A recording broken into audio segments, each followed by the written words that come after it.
Sprendžiant Vilniaus miesto finansinę situaciją, mums labai svarbu patiems efektyviai valdyti savo finansus ir nebejotinai turėti gerą reputaciją tarp galimų kreditorių.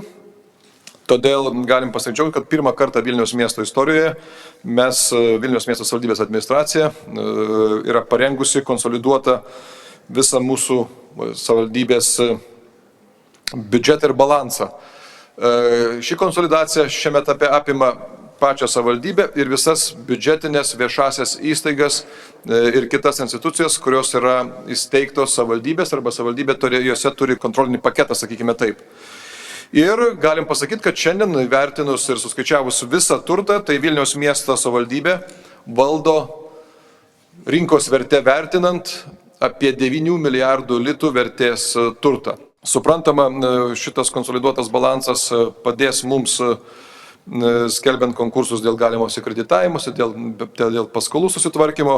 Be abejonės tai bus labai didelė pagalba ir finansų ministerijai, kuri turi surinkti visų valstybės institucijų konsoliduotus balansus tam, kad geriau apskaitytų valstybės įsipareigojimus.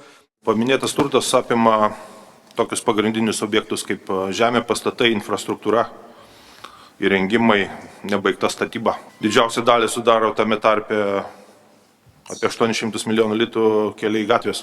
Kitą svarbią dalį sudaro žemė, pastatai ir nebaigta statyba.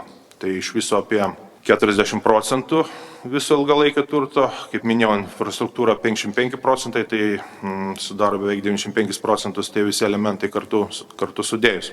Konsoliduotas balansas įgalina mus pamatuotai daryti investicijas, planuoti pinigų srautus ir panašiai.